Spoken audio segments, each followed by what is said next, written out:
In this section, we will explore the RTI framework and how it is designed to correctly identify and support students who have academic and behavior needs. We refer to RTI as this state law, Senate Enrolled Act 217, requires. We understand that RTI is one part of the multi-tiered system of support, MTSS, framework that supports the whole child. We encourage schools to embrace MTSS.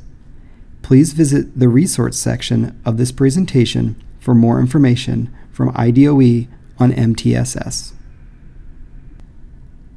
If the dyslexia screening process indicates the student is at risk or at some risk for the characteristics of dyslexia, the school corporation or charter school shall use the RTI process to address the needs of the student.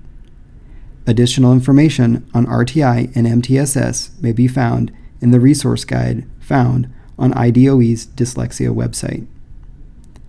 It is important to note that at any point in the RTI process, parents may request an educational evaluation to determine eligibility in special education.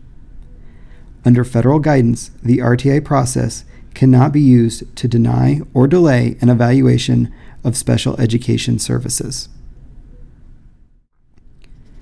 The goal of RTI is to provide high-quality instruction to all students in the general education classroom, while providing struggling learners with additional targeted interventions at a high intensity to increase their learning.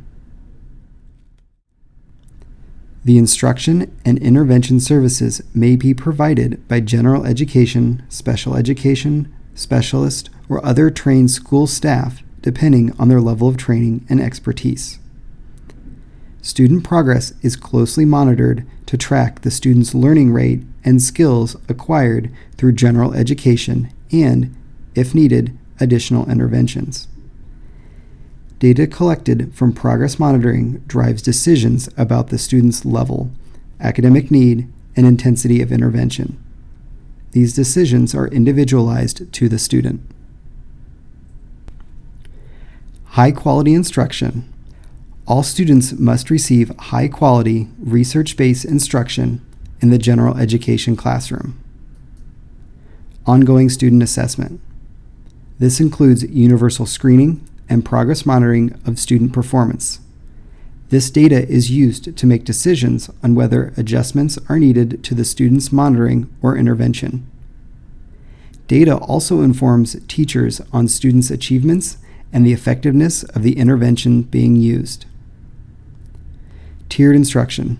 This differentiated instruction is critical to provide different levels of targeted and intense instruction to students. Parent involvement. Parents must be given information on students' progress, interventions being used, student goals, and staff delivering the information. The structure of RTI is a pyramid made up of multiple, traditionally 3 tiers. The bottom tier is classroom instruction, with Tier 2 and Tier 3 being different types and intensities of intervention. The 3 tiers of the RTI process are defined in subsequent slides. Tier 1 is for all students. At this tier, students receive evidence-based, scientifically researched core reading and math instruction.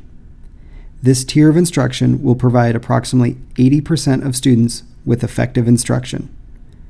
Students at this level are given a universal screener to establish a baseline and identify those who need extra support. These students who are struggling are labeled at risk or at some risk, and a data-driven decision will be made on the targeted instruction in Tier 2. Tier 2 is for students that fall below benchmark and are at some risk for academic failure. They may be at risk or at some risk for the characteristics of dyslexia and are not making adequate progress in Tier 1 instruction. This Tier 2 instruction is provided in addition to Tier 1 instruction. Approximately 10 to 15% of students will need this level of targeted intervention. Intensity of this targeted instruction varies based on group size, duration of intervention, and staff available to provide the intervention.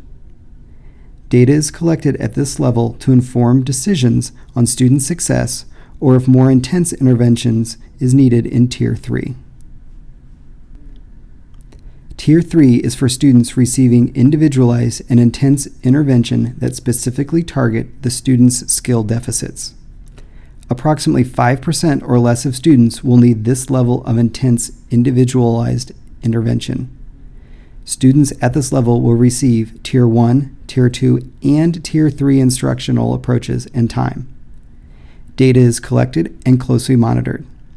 Students who do not show progress to these individualized and targeted interventions are referred for a comprehensive educational evaluation for possible eligibility in special education. During this evaluation, all data collected during Tiers 1, 2, and 3 shall be used to inform decisions. In summation, the most common form of RTI uses a screener, research-based classroom instructions, data-based decisions that support research-based interventions for all students. Students not making progress at their current tier or level will be given more targeted or intense intervention to address their areas of need. If students continue to not make progress, then an educational evaluation may be done to address the distinct skill deficits.